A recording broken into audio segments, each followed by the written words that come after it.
أعوذ بالله من الشيطان الرجيم بسم الله الرحمن الرحيم الحمد لله رب العالمين الصلاة والسلام على رسول الله محمد وعلى آله وصحبه أجمعين. Ассаламу алейкум рахматуллахи баракатуху.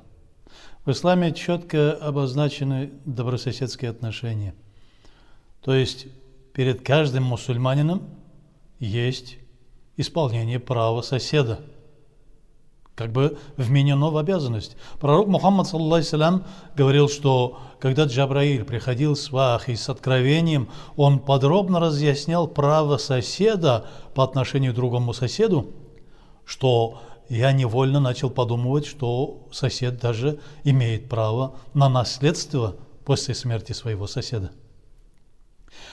Пророк Мухаммад ﷺ еще говорит в своем одном хадисе, что перед тем, как поселиться куда-нибудь, вы должны определиться сначала с соседями, с хорошими соседями. То есть вы должны перед выбором своего будущего жилища поискать хороших соседей.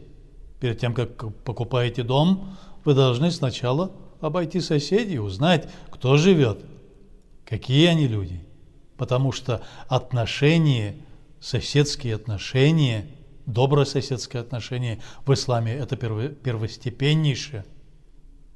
Повторяюсь, что Мухаммад ﷺ говорит, что Джабраиль алейхиссалям каждый раз, когда не спосылалось откровение, он приходил с откровением от Аллаха Всевышнего Джалля Джалялюху, он всегда так подробно и так много объяснял про соседские отношения, что я невольно подумывал, говорит Мухаммад ﷺ, что все-таки сосед даже имеет право на наследство, определить же наследство. Выбирайте хороших соседей. Если же вы живете и уже поселились, у вас должны быть хорошие отношения с соседями, потому что сосед должен терпеть другого соседа. То есть, наоборот, если скажем наоборот, то он должен полностью делать только добро, и что бы ни случилось, он должен делать добро для того, чтобы потом в судный день получить вознаграждение за это. Если ты терпишь соседа, если ты делаешь ему какое-то доброе деяние, если ты ему помогаешь, если ты поддерживаешь хорошие отношения с соседями, то в судный день или даже во время смерти своей ты получишь легкость, получишь божественный свет от Аллаха Субханаху ва Тааля. И в судный день ты не будешь стоять в постыдстве, то есть ты не будешь стыдиться за свои поступки. Как говорит Мухаммад ﷺ, человек, если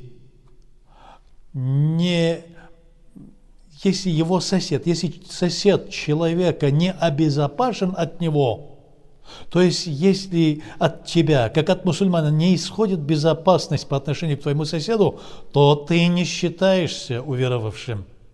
Аллах Субхану ва Тааля не принимает еще твою веру, говорит Мухаммад саллаллаху алейхи ва саллям. И еще в одном хадисе Мухаммад саллаллаху алейхи ва саллям говорит, если человек имеет соседа, и его сосед даже не мусульманин, а исповедует другую религию, он, или даже вообще неверующий, даже в этом случае он даже с горчичное зернышко не должен ему наносить вреда. Почему? Потому что за это придется ответить перед Аллахом. Аллах возвысил право соседа по отношению к другому соседу. И если человек хорошо общается со своим соседом, то в раю за это, говорит Мухаммад ﷺ, обеспечивается еще 40 жилищ, 40 комнат благодарность этому. Мухаммад ﷺ говорит, что в своем хадисе говорит, что если человек терпит какую-то трудность от своего соседа и в ответ дает только хорошее, то есть не отвечает злом на зло, не отвечает трудностью за трудность, то этот человек любимец Аллаха. Если вспомним, например, Абу Ханифу. У Абу Ханифы был сосед, пьянчушка, как мы сегодня можем назвать алкоголик. Каждый день он напивался и нехорошо вел себя со своей семьей, постоянно крики, ругань. Целыми днями он пил и в то же время целыми ночами, целую ночь играл на музыкальном инструменте, на домбре и распевал песни, постыдные песни. И в один прекрасный день Абу Ханифа не услышал ночью его песен. Он побежал к своему соседу, постучался в дверь, дверь открыла его жена. И он говорит: что-то случилось, что ли? Я не слышу его голоса. Хотя он терпел очень трудности, ему это мешало поклоняться Аллаху, мешало читать Коран. Но он все-таки побежал и спросил, что же случилось.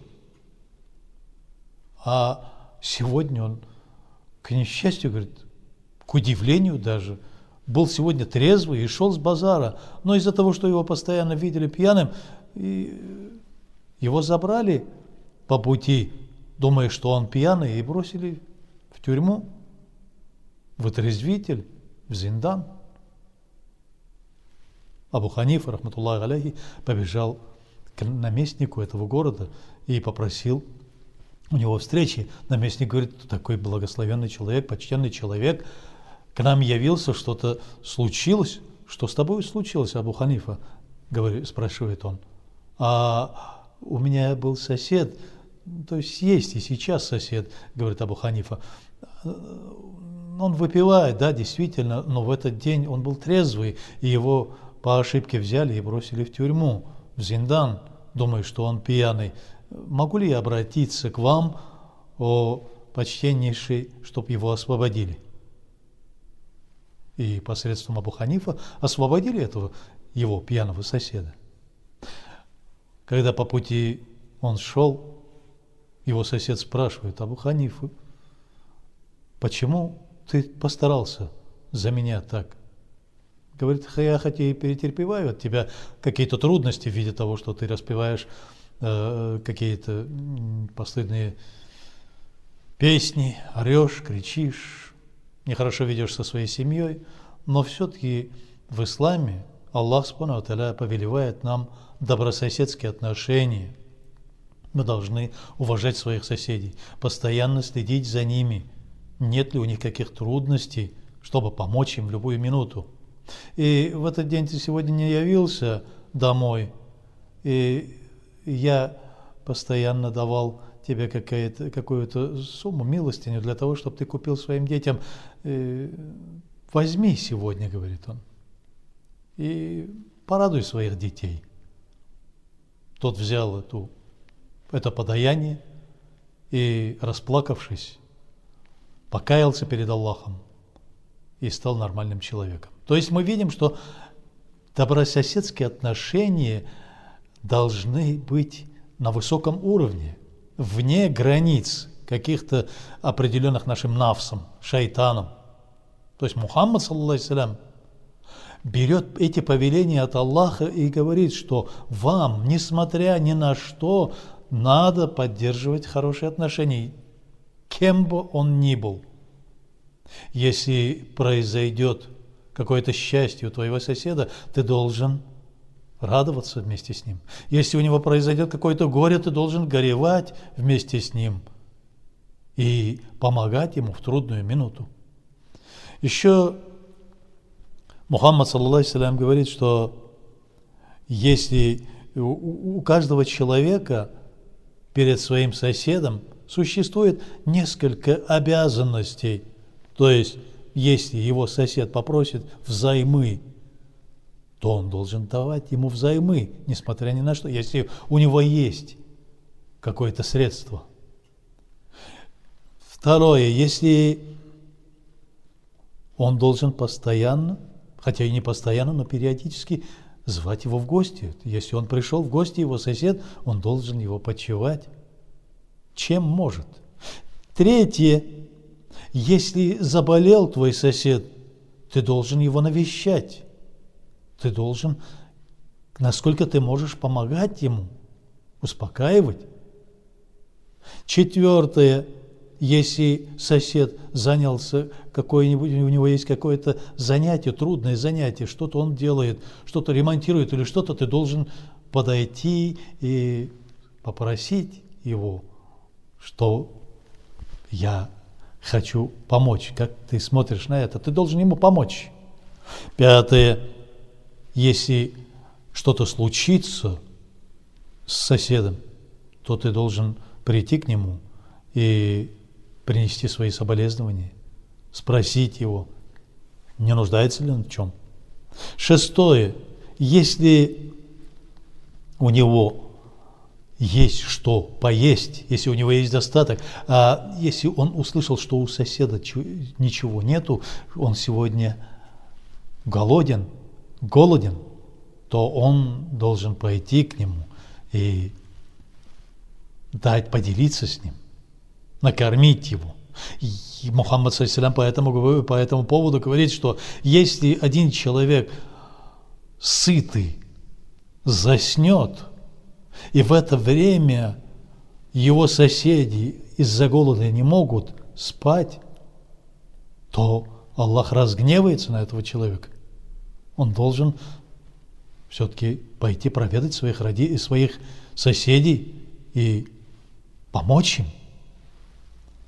Если человек, сосед, умрет, кто-то из соседей умрет, то он должен постараться первым явиться туда и принести соболезнования.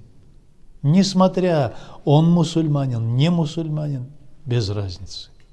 Потому что право соседа не оговаривается, не прочерчивается границами, что обязательно он должен быть мусульманином. Он может быть христианином, он может быть иудеем, он может быть атеистом, но это сосед, потому что это право соседа. Это обозначено Аллахом и пророком Мухаммадом ﷺ. Если человек пропал и дом остался пустовать, сосед должен охранять его дом и не допускать там, чтобы кто-нибудь ходил или что-то делал, пока его сосед не объявится. Он должен следить за его домом. Если даже сосед вышел куда-то, он должен постоянно наблюдать, он должен следить время от времени, чтобы какие-нибудь нехорошие люди туда не зашли. Если от его соседа, мусульманин должен быть таким, если от его соседа идут какие-то трудности, какие-то нехорошие поведения, он видит, он должен терпеть это. Об этом мы говорили, как вел себя Абу Ханифа. И последнее, 10, что он ни в коем случае не должен с ним ругаться или драться, или что-то там, а должен терпеть. Он не должен склочничать, он не должен ругаться. По этому поводу Малик бин Динар, когда поселился, построил дом. В те времена, как сакли, как дома друг на друге, сейчас такие существуют в восточных странах. Он построил свой дом, и у него в соседях оказался иудей, который, увидя, что он очень такой богобоязненный человек, начал делать ему всякие гадости. Он взял и сделал свой туалет и сточную канаву, сточную яму рядом со спальней Малика бин Динара. И постоянно запах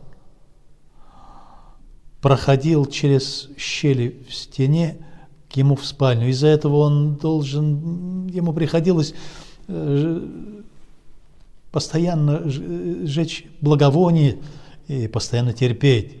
хотя это было зловоние, но он вынужден был постоянно жечь благовоние. Терпел долгое время.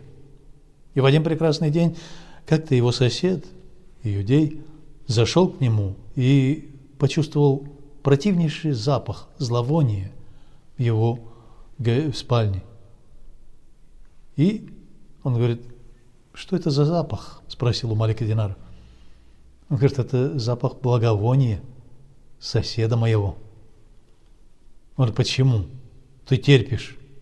Он говорит, что это ислам. Ислам повелевает терпеть своего соседа, какой бы он ни был, какие бы злости, какие бы гадости он ни делал, ислам повелевает терпеть его и относиться к нему уважительно.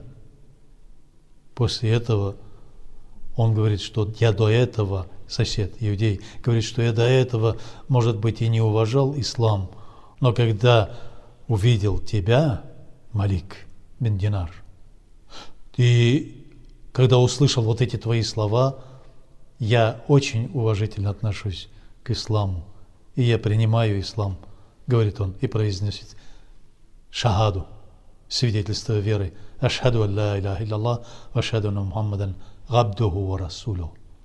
То есть все то, что мы с вами сейчас разбирали, это говорит о том, что человек, будучи мусульманином, он должен быть благопристойным по отношению к соседям. Он должен быть добрым по отношению к своему соседу. Он не должен делать какие-то трудности, гадости или какие-то нехорошие действия по отношению к своему соседу. Он должен уважать, терпеть своего соседа. И это качество настоящего мусульманина.